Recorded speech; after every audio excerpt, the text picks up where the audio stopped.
안녕하세요. 형광펜 성경과 함께하는 성경 공부 오늘은 사무엘상 11장을 보도록 하겠습니다. 그 전에 10장 후반을 끝까지 못 봤는데요. 이거 먼저 보고 11장 이어서 보도록 할게요. 저번에 본 대로 사무엘이 이제 백성들을 미스바로 불렀어요. 여호와 앞에 모이게 하고 그 다음에 말해주게 되는 거죠. 원래 하나님이 왕이신데 하나님이 애굽에서부터 너네를 인도해냈는데 근데 너네가 하나님을 버렸다. 그리고 왕을 세우기를 원하니까 그래 그런즉 너희 지파대로 다 여호와 앞에 나오게 해라. 그랬더니 모든 지파를 가까이 나오게 했더니 베냐민 지파가 뽑혔고요. 베냐민 지파 중에서도 마드리의 가족이 뽑혔고 그 중에서 기스의 아들 사울이 뽑혔습니다. 그래서 사울이 지금 왕으로서 선택을 받게 된 건데 근데 그를 찾아도 만나지를 못하게 되는 거예요. 여호와께 묻되 그 사람이 여기 왔나이까 여호와께서 대답하시되 그가 행구 사이에 숨었느니라. 이 행구 사이라는 거는 물건들 사이라고 보면 될 것 같습니다. 숨어 있는데 그들이 달려가서 거기서 데려왔더니 세어보니까 다른 사람보다 어깨 위나 더 큰 자였습니다. 사무엘이 말하게 되어 모든 백성에게 이르되 너희는 여호와의 택하신 자를 보느냐 모든 백성 중에 짝할 리가 없느니라. 모든 백성이 왕의 만세를 외쳐 부르게 됩니다. 일단은 이스라엘 사람들이 원했던 왕의 모습이 이렇게 먼저 전쟁이 나게 되면은 먼저 달려가서 나오는 싸우는 자 그런 용사 같은 왕을 원했어요. 그래서 이렇게 가르쳐 주죠. 왕의 제도는 그런 게 아니다. 이제 사무엘이 이게 하나님의 말씀을 대신 이스라엘 백성들에게 전해주거든요.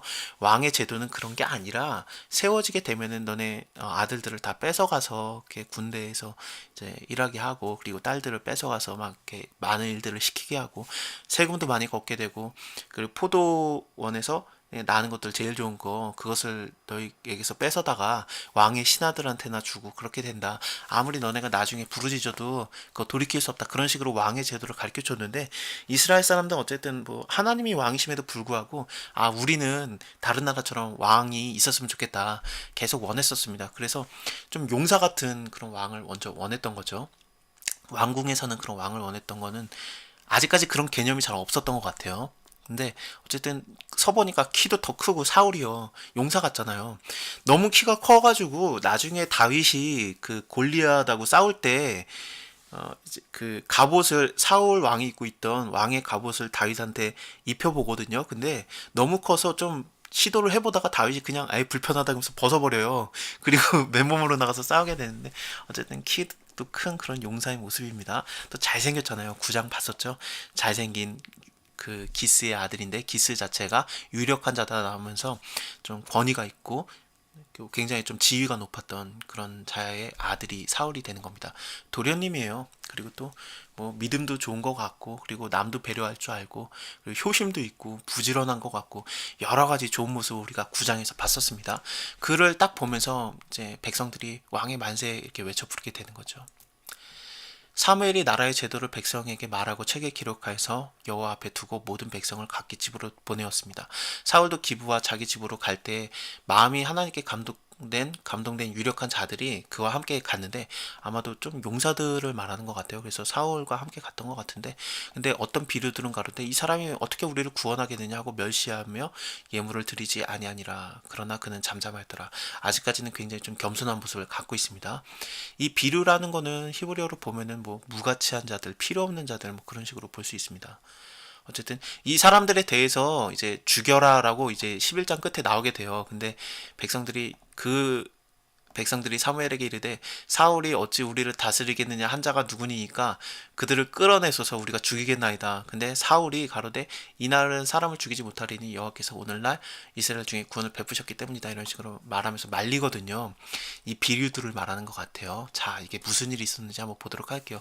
오늘 11장을 통해서 하나님께서 좀 사울에게 좀 권위와 영광 같은 걸 주시는 겁니다. 그래서 이제 이 일이 끝난 다음에 12장에서 이스라엘 사람들이 드디어 사울을 왕으로 세우는 것이 확정되는 그래서 왕으로서 임직식을 하는 거라고 볼 수 있거든요. 자, 암몬 사람 나하스가 올라가서 길앗 야베스에 대해서 진을 치게 되었습니다. 이 길앗은 어디냐면은 요단강 동편 땅이라고 보시면 돼요. 요단강 동편에도 하나님께서 땅들을 주셔서 루우벤이라든지 갓자손이라든지 므낫세 반지파가 거기 살고 있고요. 그리고 요단강 서편, 요단강을 건너서 점령했던 약속의 땅 가나안 땅도 이스라엘 지파들이 이제 나눠서 아홉 지파 반이 이제 나눠 가졌죠. 그게 살고 있거든요. 근데 동쪽 지역이 되게 되는 겁니다. 암몬 사람들이 동쪽에 있었잖아요. 모압과 암몬, 롯의 그 자식들입니다. 롯이 소돔에서 이제 도망 나와서 있을 때 그 딸들이 야 이게 그 소돔과 고모라 성 그리고 그 지경에 있는 모든 곳이 다 멸망이 됐으니까 우리가 누구랑 결혼할까 그러다가 아버지 롯에게 아브라함의 조카였죠. 그래서 롯에게 이제 술을 먹이고 이제 동침하게 되는데 그때 나왔던 자들이 모압과 암몬 자손이에요. 그래서 이스라엘과는 사실은 친척 관계라고 볼 수 있는데 어쨌든 그렇습니다. 이제 암몬 사람 그 나하스가 길란 야베스에 대해서 진을 치게 되고 그리고 야베스 모든 사람이 그 나하스에게 말하게 돼요. 우리가 언약하자. 그리하면 우리가 너를 섬길 것이다. 근데 암몬 사람 나하스는 안 된다. 내가 너희 오른을 다 빼야지 내가 너네랑 언약할 것이다. 내가 너네뿐만 아니라 온 이스라엘에게 이같이 모욕을 해야 되겠다. 이렇게 말하게 되죠. 그래서 야베스의 장로들이 말하게 돼요. 우리한테 좀 시간을 달라. 이래 유례를 줘서 우리로 이스라엘 온 지경에 사자를 보내게 해라. 우리를 구원할 자가 없으면 너에게 나아가리라. 그래서 사자들을 싹 보내게 되는데 그래서 이제 이스라엘 백성들이 이 말을 듣게 돼요. 그래서 막 소리 높여 울게 되고 마침 사울이 밭에서 소를 몰고 오다가 가로되 백성이 무슨 일로 우느냐 그들이 야베스 사람의 말을 고하게 됩니다. 그랬더니 사울이 그 말을 들을 때 하나님의 신에 크게 감동되게 되어서 그 노가 크게 일어나게 돼요. 이 하나님의 신에 크게 감동되었다라는 것은 이제 성령 충만했다라고 볼 수 있는데 히브리어적으로 보면은 하나님의 신이 그에게 내려왔다 그렇게 보시면 돼요. 그 비느하스가 그랬었죠. 하나님의 질투함으로 질투하여서 분노를 이제 멈추겠다 그런 식으로도 나왔던 게 기억이 나게 되는데 어쨌든 하나님의 신에 크게 감동돼서 그 노가 크게 일어나게 되고 한 결이 소를 취하여서 각을 뜨고 그 다음에 사자들의 손에 그것을 이스라엘 모든 지경에 두루 보내어서 가로되 누구든지 나와서 사울과 사무엘을 쫓지 아니하면은 그 소도 이와 같이 할 것이다. 여호와의 두려움이 백성에게 임함에 그들이 한 사람과 같이 나오게 되었습니다. 하나님께서 이제 이스라엘 사람들의 마음을 움직이신 거죠. 잠언을 보게 되면은 왕의 마음을 움직이는 것도 뭐 하나님이 하시는 거다 하면서 마음에 대한 것도 하나님의 그런 그 뭐라 그래야 되지? 컨트롤을 받을 수 있다고 해야 되나? 그렇게 나오게 되는데 어쨌든 이제 이스라엘 사람들이 다 같이 나오게 되었어요. 사울이 베색에서 그들을 계수했더니 이스라엘 자손이 30만이고 유다 사람은 3만 명이었어요. 그러니까 33만 명이 되는데 무리가 온 사자들에게 말하게 돼요. 그래서 너희는 그 길르한 야베스 사람에게 이같이 이르기를 내일 해가 더울 때에 너희를 구원하리라 그렇게 말하게 되고 야베스 사람들은 굉장히 기뻐하게 되죠. 결국에는 그 새벽에 적진 중에 들어가서 날이 더울 때까지 암몬 사람을 치게 되었습니다. 그래서 다 막 흩어지게 되고 둘도 함께한 자가 없었더라.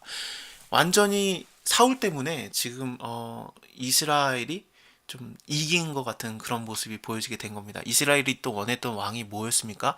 싸움이 나게 되면 제일 먼저 달려가서 싸울 자, 그런 용사 같은 자를 원했거든요. 근데 그런 걸 지금 해준 거예요. 그래서 백성들이 기쁜 거죠. 그래서 사무엘에게 이르되 사울이 어찌 우리를 다스리겠느냐 한 자 누굽니까? 그들을 끌어내서 우리가 죽이겠나이다. 이렇게 저번에 봤던 이 비류들을 말하는 것 같습니다. 비류들은 가로되 이 사람이 어떻게 우리를 구원하겠느냐 하고 멸시하며 예물을 드리지 아니하니라. 그러나 그는 잠잠하였더라. 사울이 말하게 되어 이 날에는 사람 죽이지 못하리니 여호와께서 오늘날 이스라엘 중에 구원을 베푸셨기 때문이다. 사무엘이 백성에게 이르되 오라 우리가 길갈로 가서 나라를 새롭게 하자. 모든 백성이 길갈로 가서 거기서 여호와 앞에 그 사울로 왕을 삼고 거기서 여호와 앞에 화목제를 드리고 사울과 이스라엘 모든 사람이 거기서 크게 기뻐하게 되었습니다. 자 이렇게 왕이 되었어요. 자 여기 12장에서도 사무엘이 온 이스라엘에게 이르되 보라 너희가 내가 한 말을 내가 다 듣고 너희 위에 왕을 세웠다 이런 식으로 왕에 대한 얘기들이 나오게 될 겁니다. 이거는 다음 시간에 보도록 할게요. 감사합니다.